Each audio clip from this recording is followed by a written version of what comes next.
Hello guys, ndagusuhuje kandi nguhaye ikaze wowe unkurikiye uri ahantu hagiye hatandukanye haba mu Rwanda cyangwa se hanze y'u Rwanda. Nizere ko umeze neza. Abatameze neza nkunda kubabwira ngo mukomere mu ijuru hari Imana. Uyu munsi bishobora kuba byanze ariko nkunda kukubwira ngo ejo byakunda. Uyu munsi uri muri ntibishoboka ariko ejo ijambo birashoboka. Rishobora kukubera itangazo mu matwi yawe utari ubyiteze. Rero niyo mpamvu njya nkubwira ngo komera, shikama. Uyu munsi ushobora kuba wabaye imfubyi, ushobora kuba uri nyakamwe. Ejo Imana igafata ba bantu bari wabuze ababyeyi bawe ikabimurira mu bandi bantu mutagize icyo mupfana.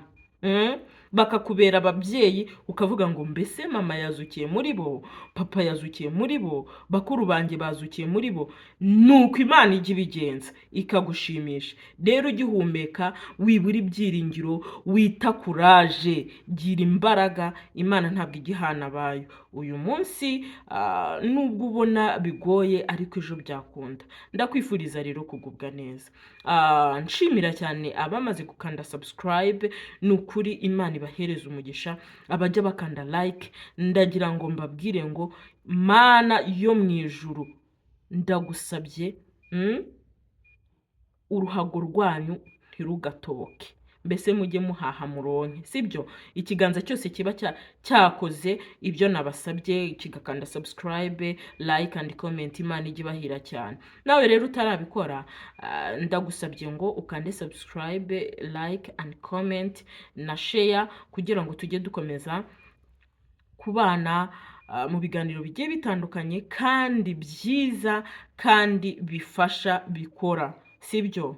Mwabonye ko mujya mubona ubuhamya bw'ibyo nababwiye ko bikora bikabagirira umumaro. Uyu munsi rero nje gusubiza abantu bambwiye ngo nimbabwire ibyo bashobora gukora bagakesha mu kwaha kwabo cyangwa se hahandi amatako akubanira hariya hasi, sibyo? Aho amatako akubanira ugasanga nyine habaye umukara. Niyo mpamvu rero nje kubabwira ibyo ushobora kwifashisha ukaba wakira ukugusa nabi haba mu kwaha cyangwa se aho amatako akubanira. Icya mbere cyo twese tuzi korogate, sibyo? Korogate ntituzizi, tuzi n'indimu.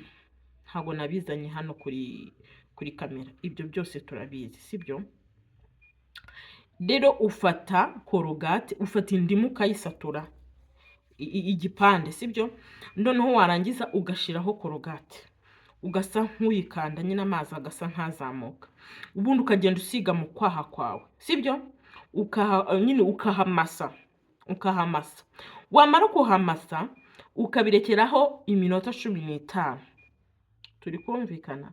Iminota 15 yashira ugakarabamo n'amazi y'akazuyazi. Ibi ngibi uretse gukesha mu kwaha binatuma mu kwaha kwawe hagira impumuro nziza, nyine ntihanuke. Kwa kundi umuntu ashobora kukuzamurira ukuboko akavuga uti Mana ngehe. Ibi rero bizagufasha. Icyo ni kimwe. Icya kabiri, fata ikirayi cyawe. Nababwiye ko ikirayi ubwacyo kirukana impumuro mbi. Rero no gukesha n'urundi rwego. Ibi ngibi noneho ikirayi ntabwo uzakirapa nka kwa kundi twavugaga ngo warapa nyine wirinda icyuya mu kwaha, kwa kundi ushobora kwambara ishati ugasanga yajeho uruntu rw'uruzinga, bisa nabi. Bisa nabi pe. Ikirayi rero ni umuti wabyo, sibyo? Noneho rero ushaka gucya mu kwaha, ikirayi uragifata ugashyiraho baking soda, sibyo? Noneho warangiza ukagira gute, ukamasaho nka kuriya wamashishijeho indimu. Uwo ni umuti wa kabiri, ikirayi na baking soda, sibyo? Noneho ugashyiraho ukamasa iminota 15. Nanone ugakarabamo n'amazi y'akazuyazi cyangwa se ukihanaguza agatambaro kariho amazi y'akazuyazi, sibyo?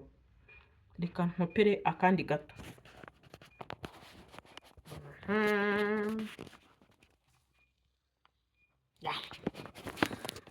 Muri hangana hari ukuntu mba ndi kubisoma, ahantu nabyanditse nkabyandika kugira ngo ntagira icyo nibagirwa. So rero ikindi ni baking soda uvanga n'umutobe w'indimu. Mbere twavuze indimu na korogate. Ubwa kabiri tuvuga ikirayi na baking soda, sibyo? Noneho ubwa gatatu tuvuze noneho iki baking soda n'umutobe w'indimu, sibyo? Ibi ngibi uzabikora kimwe cyo, iyi baking soda n'umutobe w'indimu iyo ushizeho korogate, n'aba bantu bakunda kwisiga amavuta ntabafate cyangwa se ukagira umwera, ibi bintu bituma ugira agapo keza, bikore. Noneho iyi baking soda wongeyeho n'umutobe w'indimu, nabyo biri mu bintu bikiza ukwaha cyangwa se gusa nabi, cyangwa se hahandi amata akakubanira ugasanga nyine haje uruntu rw'urubara rw'umukara, ntabwo ari sawa, sibyo? Mwebwe murabizi. Ubwo rero uzajya ukubaho ikirayi, nimba utagifite ushireho iyi baking soda n'umutobe w'indimu, yewe wanakongeraho akagakorogate, ntacyo bitwaye. Bizagufasha gucya. Ibi ngibi ukabikora kane mu cyumweru, noneho ukabikora ukwezi, sibyo? Ibi mu kwezi kumwe uzaza umbwira, yaba ari icyuya kinuka, yaba ari ukuba umukara, ibyo byose nyine uzatandukana nabyo, kuko umubwiye umuti ari ukiza kuba igikara mu kwaha cyangwa se naho amata akubanira, ariko nanakuvura kuba wagiramo icyuya kihumura nabi, tubyubahe, sibyo? Ubwo simbabwiye umuti. Nizere ko mwebwe mwanyandikiye komenti nyinshi mumbwira ibyo bintu mbasubisha. Reka rero nongere nkubwire ngo niba utarakanda subscribe, nukuri mbabwira ibintu bikora pe. Iyo ubikoze nkuko nakubwiye birakora, mujya mubona ubuhamya. Wambabari ugakanda subscribe. Ibaze ndi kugusaba, wambabari. Urakoze wowe ubikoze, Imana iguhereze umugisha. Sasa rero abantu mwanyatse umuti wa sinezite, sinawuvuze. Abantu mwanyatse imiti ya angine, sinayivuze. Asima niyo ntaravuga, reka nzayibahereze ejo, sibyo? No nzakora video iriho sinezite, asma na angine. Hari ikindi cyo mu buhumekero nibagiwe, bronchite, nabyo nabikora, sibyo? Kugira ngo wa muntu wacikanywe na video ya sinezite yongere kandi yibone muri iyo ya asma. Nagakwiriye gukora iya asma yonyine, ariko kubera ko abantu mwagumye mubimbwira, munagira ubute bwo kureba ama video. Ariko anyway, ndahari ku bwanyu. Ninzajya mbona nyine ari video ya kure, ndahari ku bwanyu, nzajya nyisubiramo mwishime, sibyo? Mwishime. Nzajya nyisubiramo, noneho nawe wacikanywe wongere ubone video. Ejo abantu barwaye asima irakira, ejo tuzabane, sibyo?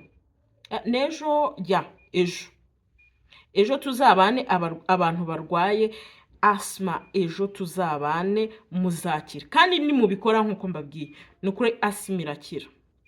Sinzi umuntu wambwiye ngo shango ni ibintu biba ari karande ki, ariko Imana hejuru ya karande ntiharira. Ubundi ibintu byose bipfa no kutizera. Iyo wizeye ibintu birakora ukibaza. Mujye mwizera rata abantu mukoresha imiti mbabwira, sibyo? Murakoze rero gukurikira ikiganiro, ndabakunda, Imana ikandusha.